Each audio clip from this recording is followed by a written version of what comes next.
بسم الله الرحمن الرحيم اللهم صل على سيدنا ومولانا محمد وعلى ال سيدنا ومولانا محمد وبارك وسلم وصلي عليه رب زدنا علما رب اشرح لي صدري ويسر لي امري واحلل لساني يفقهوا قولي ولا يكلف العبد بما ليس في وسعه پرون سبق من دا ویلو چې بندا په وسو په طاقت کې جسدي الله تعالی داغه مکلف کول کوي او کوم چې د بنده په وسو په طاقت کې لري نو الله پاک هغه انسان داغه مکلف کوي هم نه پرون سبق کې موږ د دې وضاحت کړو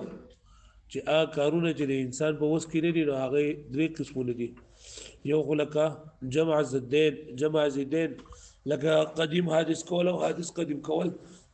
د انسان په دای کې لري په وس کې لري الله تعالی سری کړیا کار د خپل ذات په اعتبار سره ممکن وي خو غیر واقعي وي لکه یو انسان پر انسان جوړي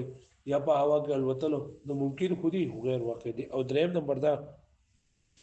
چې دا عقل په اعتبار سره ممکن وي خو د دې له وجې نه ممتنع وي چې الله تعالی اراده د خلاف شوی دا الله تعالی علم د خلاف شوی دی لکه کافر ایمان یا دغه شان ګناهګار دی دا طاعات دا وجهل کفر وغیرہ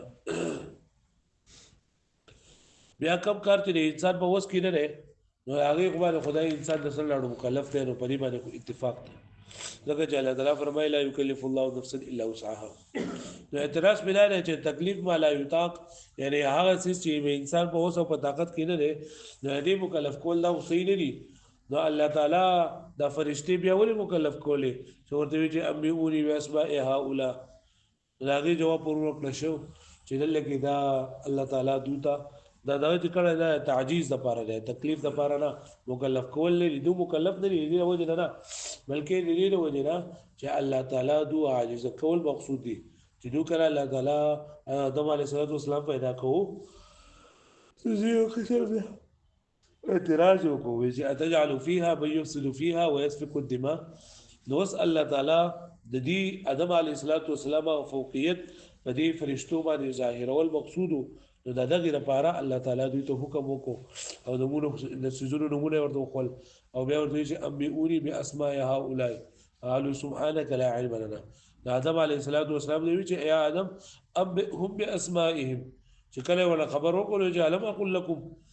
نو سماوي لو چې اني اعلم غيب السماوات والارض واعلم ما تبدون وما كنتم تكتمون دا بار سبا دی پوهه او بیا ورته چې وس آدم علیه السلام چې په تاسو باندې ورته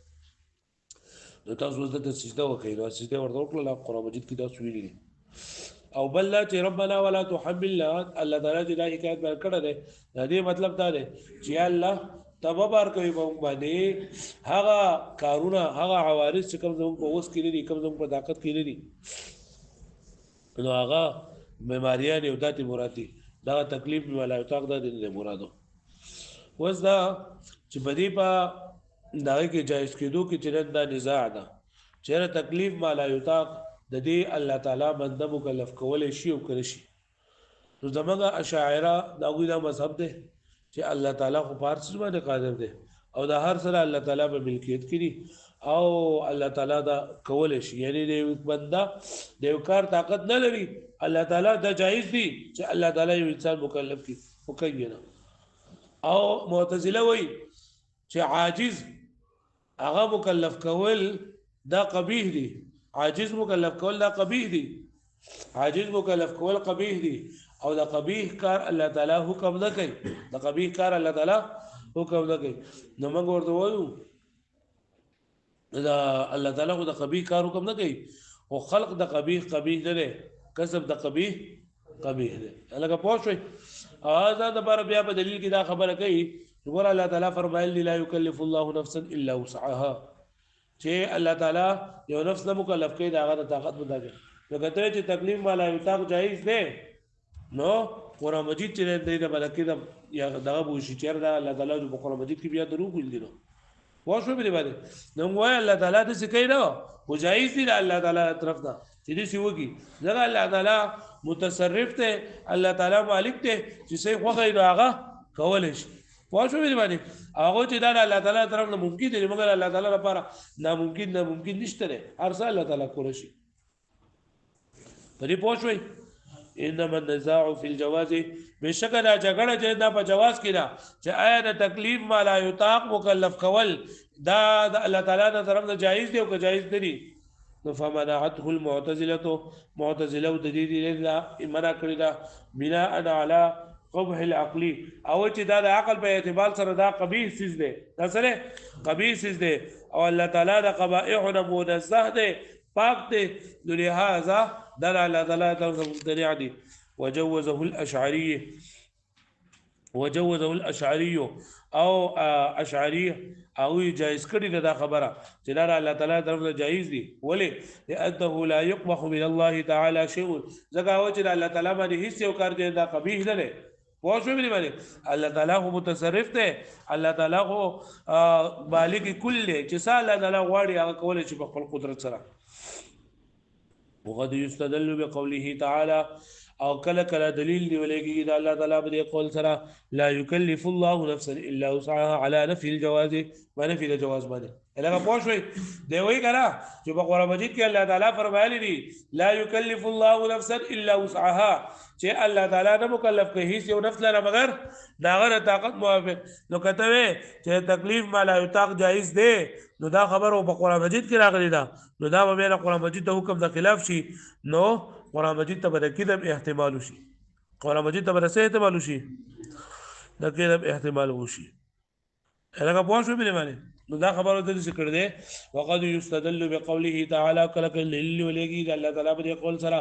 لا يكلف الله نفسا الا وسعها على نفي الجواز وتقريره انه لو كان جائزا کچته جائز وي څه جائز وي تکلیف ما لا یطاق جائز وي تکلیف ما لا یطاق جائز هو لما لزما نو دا لازم شي من فرض وقوع محال داګه د واقع کېدو فرض کېدو محال ولې ضرورت ان استحاله اللازم توجب استحاله الملزوم ځکه دا خبره ضروری ده قاعده ده چې لازم محال وي نو ملزوم او سره سوي محال وي لازم محال وي لازم محال وي نو ملزوم او سره سوي نو ګوره دا خبره دا لازم ده چې تکلیف ما لا یطاق دا خبره جن دا نشته ده او قرآن مجید چې دا په قرآن مجید کې راغلی نو قرآن مجید کې دا راتلل دا سری ملزوم دي نو کچرتا دا لازم محالي نو ملزوم وسره خامخا محالي نو کده دا عمره کده دا عمره کده دا دغه واقع شي تکلیف ما لا یطاق واقع شي نو قرآن مجید چې دې د بدکې د احتمال براشي سوار دراشي پوښتنه به باندې ضرورت ان استحاله اللازم توجب استحاله الملزوم زکه چې محال کېدل د لازم محال کېدل دا واجب وي د ملزوم محال کېدل ولی تحقیقا لمعنى الملزوم زکه چې راشي په دې کې ثابت شي په دې کې معنی د ملزوم لازم ملزوم آی ته ویل کې چې دا کار د دې بغیر نه کیږي چې کار د دې بغیر نه کیږي لکنه لو وقع لګي کچرته دا واقع شي یعنی لازم محال نشي نو لازم کذب کلام الله تعالی نو لازم بشي الله تعالی را کلام دروغجن کېدل لازم بشي الله تعالی را کلام دروغجن کېدل الکه پوښتنه به باندې چې الله تعالی په قرآن مجید کې لا یکلف الله نفسا الا وسعها چې الله تعالی انسان نه مکلف کوي مگر دا غره طاقت موافق یعنی تکلیف ما لا یطاق الله تعالی انسان نه مکلف کوي تکلیف ما لا یطاق الله تعالی انسان او کتب یو چې مکلف کوي نو دا خو بیا د قرآن مجید دا خبره بنعوذ بالله سبشي نروغ بشي وهذه نقطه او دا یو نقطه یعنی دوی چې کما خبره دا کړی نه کنه د معتزله نو دوی ته ودا یو عجيبه وته کې نقطه یو عجيبه وته کې پوینټ ورته ملاو شوی نه غلطي په بیان استحاله او بیان د محال کېدلو كل ما يتعلق علم الله وارادته واختياره بعدم وقوعه چې هر هغه څه چې هغه الله تعالی د علم او د ارادې سره متعلق وي نو دا مواقع نه مواقع مطلب دا کله چې دا سید الله تعالی د ارادي سره نه او د الله تعالی په علم کې نو دا څه کړی دا واقع شي مطلب لکه دا ابو جهل او دوی څخه ایمان نه راوړل چې الله تعالی په علم کو چې دوی ایمان نه راوړي او دا مکلف کول صحیح نه دی واښوي وای کچته ابو جهل ایمان راوړی وي نو دا الله تعالی د علم د خلاف براغلی وي واښوي دا د معتزله ځان د پاره دا نقطه نه دی دا راو مسله په دې خبره باندې واښوي وحلها وحل لله چې اته لا نسلمو وې د دې حلال الاول په یوه ځا پوکې چې موږ دا خبره نه مرو چې کم یو څه سره دا ممکن ده نو دا غي واقع کېدل به محال وي دا واقع کېدل به سوي محال وي ځکه باس ټایپ کې دسی وی کنه چې یو څه چې دا ممکن وي خو یو بل څه عوارض ورته مخې دراشي نو هغه له وجه هغه مبتدی ګرځي یو څه ممکن وي خو دا عوارض له وجه راسه ګرځي مبتدی ګرځي نو الله تعالی ګوره انسان له طاقت ورکړی دی اختیار ورکړی دی خو چې هغه استعمال نه کړو دا مبتدی دی پوه شوئ لکه څنګه چې ګوره الله تعالی عالم پیدا کړی دی نو عالم ممکن دی که ممکن نه دی ممکن دی کنه عالم څه دی او ممکن څه شي د هغې وجود او عالم دا دواړه برابر وي کنه خو بس موږ وایو چې الله تعالی عالم پیدا کړی دی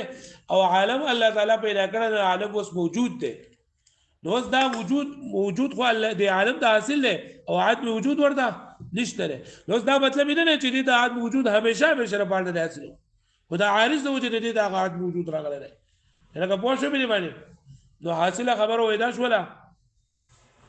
چې ممکن چې نه کنه ممکن دایره پر دا خبر لازمي نه چې نه واقع کېدل به محال وي بلکې د غیر نه وجه کدي ته دغه ته ګوري د سیس ته ګوري د خپل ذات په اعتبار سره دا محل خو کدي دا یو امر زائد ته ګوري دا غیر وجه دا محل ګرځي ګوره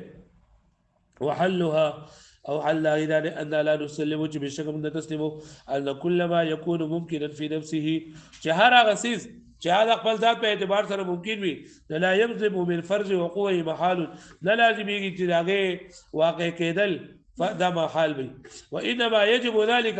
او بشک دا واجبي لو لم يعرض له الامتناع بالغير چې دا به واجب یو کچر د دې لپاره نه عارض شوی دیتا امتناع بالغير یعنی دا غیر د وجه نه پدې کې امتناع نه راغله نو دا به واجب وي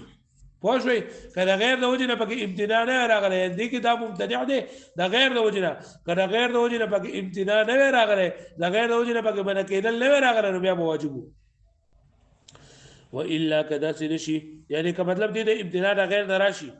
والا مطلب څه دی که دې د امتناع د غیر نه راشي نو لجاز جائز ان يكون لزوم المحال شيء لازم كدل محال بناء على امتناع الغير الا ترى تنقري ان الله تعالى لما اوجد العالم بقدرته واختياره چې الله تعالی پیدا کړی دی موجود کړی دی عالم په خپل قدرت سره په خپل اختیار سره او عالم چې نو ممکن دی عالم سره ممكن في نفسه مع انه يلزم سند لازم من فرض وقوعه چې دې هغه واقع دې عدم واقع کېدل دا فرض کړه تخلف المعلول عن علته التامه دا جدا کېدل د معلول دي دا پاتې کېدل د معلول د خپل علت تام دا محل دي والحاصل اصل لا شو ان الممكن لا يلزم من فرض وقوعه محال من نزع ذاته چې ممکن دلیل پر دا خبره لازم نه چې د خپل ذات په اعتبار سره د محال شي ممکن د خپل ذات په اعتبار سره دا خبره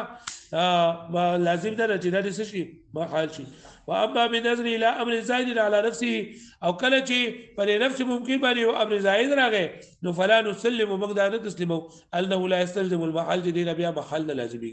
یعنی ممکن د خپل ذات په اعتبار سره خو جایز دی خو چې کله پکې د یو امر زائد پکې راغلی هغه بیا کې د محل ګرځي لکه پوه شو به باندې واړو نو مطلب دا شو چې را کوم انسان الله تعالی چې د کوم کار دا انسان پرې انسان د طاقت او قدرت من الله تعالی دا کار مکلف کوي او کوم کار چې د انسان په طاقت کې الله تعالی مکلف کوي واړو